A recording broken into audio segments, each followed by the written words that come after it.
Hello everyone, welcome back to the next video. In this video I will show you how to remove video from a video file and just keep the audio in Expo React Native using for Android using the Media3 transformer library. So let's get started. Firstly, we'll have to create an Expo React Native application. So for that we can just go to this particular template. So I'll just open this over here, and here you can see I will be using this blank TypeScript template. I'll just open my terminal because the blank TypeScript template comes with less boilerplate code, and it has very minimum code for to get started, and also obviously it has TypeScript support. That's why I'm using it over here. Now I will just open my workspace directory inside a terminal, and then I just have to copy this particular command to create a project. So I'll just copy this and I'll paste it over here. Then it will ask us for an app name. Just give an app name whatever you feel like. I'll just give it as my app 2. Okay, and then it will create a project for us. So I'll just open that project in VS Code. Now we will have to write some native code for Media3 transformer. We can't because as far as I know, at the time of me recording, there is no third-party library available for this. That's why we have to write some native code, but it would be like it's pretty simple. It's not that difficult. It is just a bit long.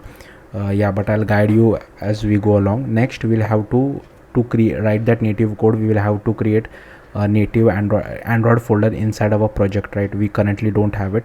So I'll just open this particular URL. So this is the URL. Select Android device. Here you will have to select development build, and here you can disable EAS. Then I am on Mac OS, so select your own operating system. I have already installed Watchman. I have installed this. I have also done this. I have also installed Android Studio. So if you haven't done all this step already, you will have to do all this step. So I have already done this. Then we just have to copy this particular command. So I'll just copy it, and then I will just cd to my app.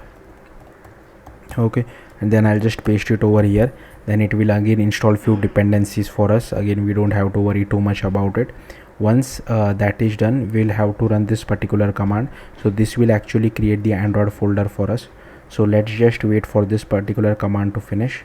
Okay, it's done. Then I'll just paste this particular command. Now it will ask me for my package name. You can give it whatever name you feel like. I'll just click on enter because this is just a practice project, so it doesn't really matter to me. Then we will have to create a native module as well. So for that you will have to go to this particular documentation. Inside this particular native module we will be writing all our code.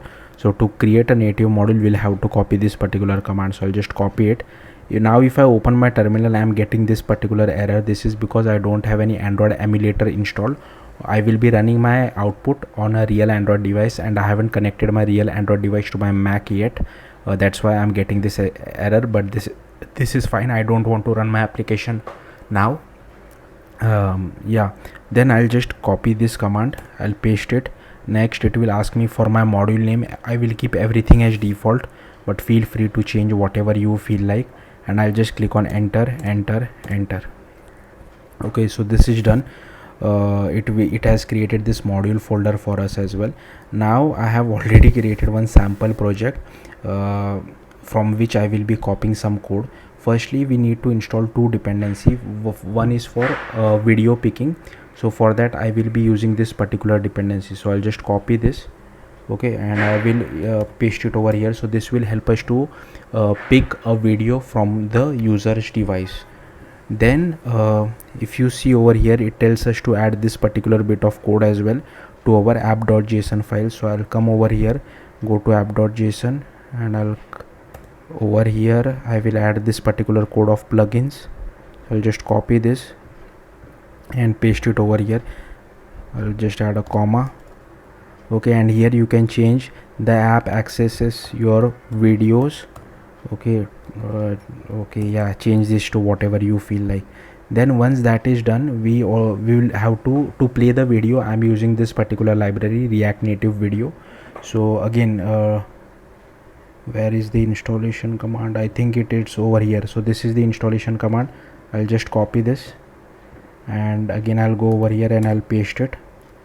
And once that is done, if you see, open the Android section, we are using Expo, right? So we'll have to click on this particular link, and here you can see that they have given this particular thing. So I'll again copy this, and we already have the plugins one, so I'll just add one comma. I'll paste it over here, and I don't need this comment, so I'll just remove this. Okay, so this is done as well. Then I will just open our app.tsx. Now I will just copy my app.tsx from the practice project which I had created, and then I'll explain it to you. So I'll just copy it and I'll paste it over here. So firstly, if you see, I have added few imports. One is for Expo image picker, which will help us to pick video. Then I have added this text and touchable opacity. I'm not using this use ref. I'll remove this. I'm not using this as well. So I'm using this use effect, use state. Then we are importing video from React Native video to play the video, and here we are importing add change listener. So this will, so suppose when I pick a video, I will get the video URI, right? I will send that video URI to our native module. Once it has removed performed the required operation, then it will send the updated transformed video back to React Native side. Okay, and from where we will get that, with the help of this add change listener. So here you can see this add change listener is already present whenever we create a native module, so we don't have to worry too much about it, but we'll have to create this transform method, which I will show you shortly. So this is the video URI. Once our video has been transformed, then we will get it from React Native side. Okay, and here you can see that, ignore this use effect for now, I don't want to confuse you. So here I will have one button. Okay, then it will help us to pick videos. That's what I'm doing over here. Once the video has been picked, we get the URI. So we will send that URI to this transform video method, which we will define soon. Okay, and once this transform video does its operation, we will get the result over here inside this add change listener. So this progress also is pending, which we need to add. Currently this add change listener only has this value property, and inside this value property we will send the actual URI of the video has been transformed, and also we are saving that transformed video to the user's external storage. So in case if the user wants to play around with that video later on, even if he is not in our app, he can do that. And progress is basically like, suppose if your video is too big, the transformation part will take little bit of time, whether you are removing video or removing audio or doing something else, right? That will take little bit of time, so we are sending the progress. But in our case, I'm picking very small videos, so it will be pretty quick. We are sending two things, one is progress state and one is the actual progress. So what happens is the progress state will be either from 0, 1 and 2. So 1 and 2 means it is actually the transformation has started. 0 means it has either completed or it has resulted in error, and progress value means 0 to 100. Sometimes it doesn't reach till 100 if your video is very short. So keep that in mind. And if you see, once the video URI is not equal to empty, so I'm setting the video URI once we get it from native side, and once it is not equal to empty, then we just use this video element, pass the video URI, and here I have set some styles, and I also want to display the controls as well, like the play pause button, all that. Okay, so pretty simple till here. Then we have to define this particular method, right? Transform video. So for that you will have to go to your modules, go to index.ts, and here I will just copy this, I'll paste it over here, and we just have to change the name to transform video, and it takes a video URI, right? So here it will take a video URI. If you want, you can change the value to URI. Okay, as well as over here, and here also we'll have to change the method name, transform video. So hopefully you got the point. Basically we are doing something like this. So this error is gone. Now we have to define this progress as well. So for that you will have to go to src my modules.types.ts, and here you can just add progress. Sorry, I'll just copy this, copy progress, and given that I'm not just passing a number, I'm passing the progress state as well. That's why I'm keeping it as string.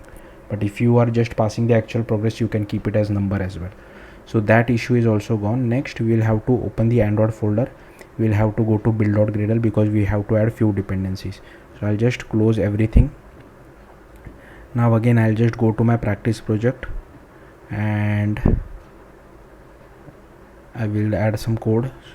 build.gradle, yeah, this one. I'll just open it. It is simple code, so we just have to add these two dependencies. So just go over here, add these two dependencies. So at the time of me recording, the latest is 1.4.1, but if it is higher by the time you are seeing it, you can update it. You can find this library version on Android documentation. Just search for Media3 transformer and it you should see it. So we have added this two dependency. Then we have to go to src java mymodule.kt.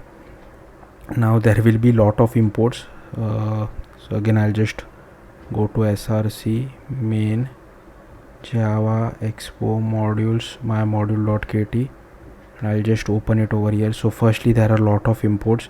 I will just copy all these imports and I will just paste it over here. So for now you can just copy paste this imports. There are nothing really to explain it over here. Then we need to get hold of context as well as activity, and we also need to extend this transformer.listener. With the help of this transformer.listener, we will be overriding two methods, on completed and on error.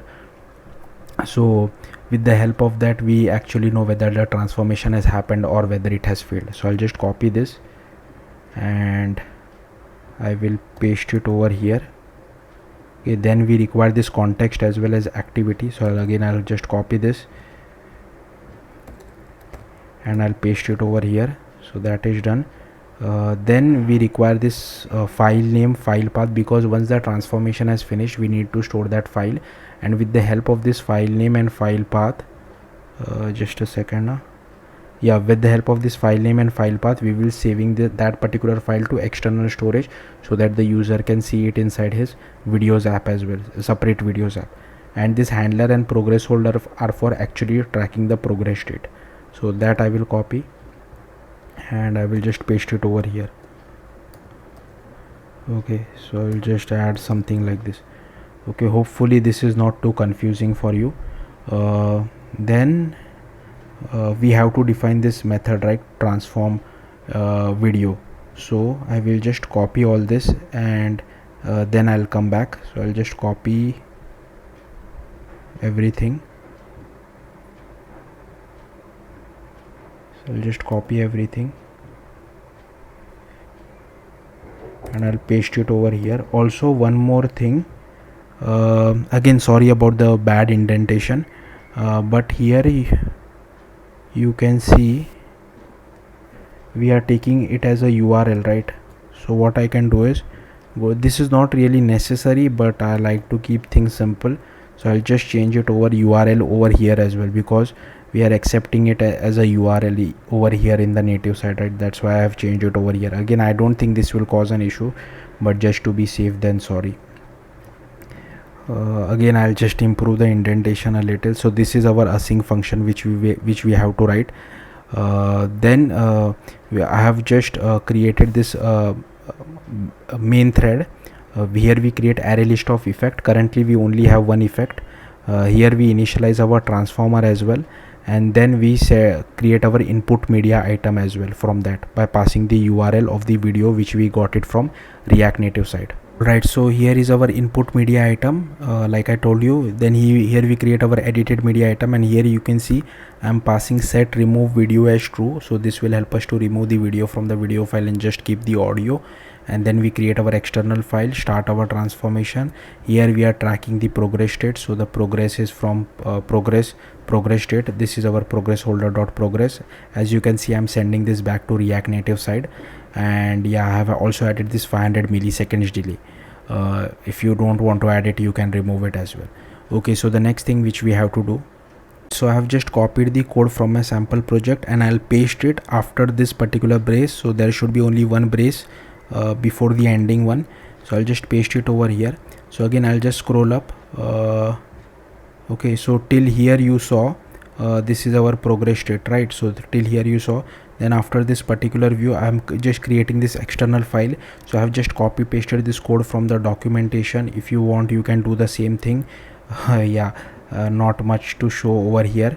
and then this is how we save the file to external storage. So if the user want, you can if the user want, he can play around with that file later on as well. Again, I have just copy pasted this code from the documentation. Even I'm not really good at this, so I'll simply scroll through this. Feel free to copy the video wherever you feel like. Then here we are overriding the onCompleted method, because if you remember at the very top we were extending transformer.listener, so we are overriding it, and once the file name is not equal to null, transformation has been happened, then we save the file to external storage. It will give us the URI of the transformed file, and we send it back to React Native side over here. In case if there is any error, I just display a toast message, but if you want, you can send an error message back as well to the React Native side. So hopefully till everything here, up till here everything is clear. Quickly show you guys this file again in case if you're confused. So these are all the imports which I had. This is our listener, this is context, activity, file name, progress holder. Then we write our method over here. Then we just create our transformation. We create the external file, start our transformation. Here we are sending the progress state back to React Native side, and here we create the external file method. This is for saving the file to external storage. We don't require any permission for this. If you are using Android R, if you are below Android R, then you will have to write that read write external storage permission as well. Hopefully everyone is above Android R by now. And here is on completed callback, and here is on error callback. So yeah, that's it. There is one small mistake which I made. So what you will have to do is you will have to go to my module.kt file, and here previously what I was doing, I was sending this URI over here, right? But this is not working. I think this is a limitation of the React Native video player library.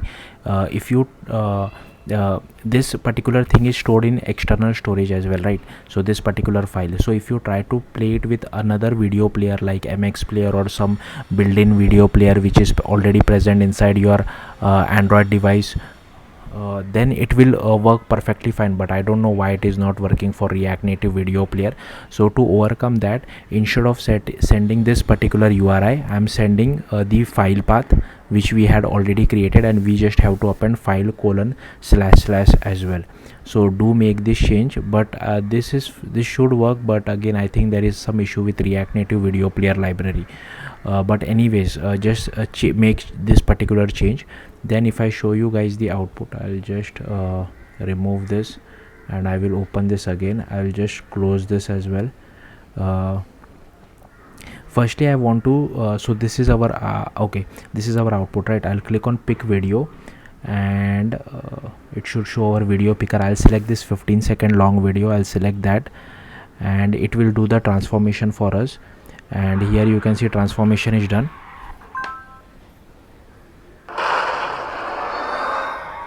So as you can see, it is only playing the audio file, it is not playing the video. And if you if I go to MX player, or if you want, you can go to your file explorer as well. Here you can see it has stored that particular file. Ignore the ad. So here you can see it is stored that particular video file as well. If I click on pick video, it is not showing it to me, because I don't know why. I think even though it is an MP4 format, I don't know what exactly is the issue. It is not really showing, but the file is saved to external storage, that I can guarantee it to you. And also if I see the Metro bundler, here you can see the progress is very tiny, because the transformation was done very quickly. So the one which you see is the actual progress state, 0 is the how much progress has happened. So it didn't even move to 1. It should go till 100 typically, but the conversion was so quick that it didn't get much time. And this is the file path which we are getting. So hopefully you got the point. Yeah, that's it. Thank you for watching. Bye.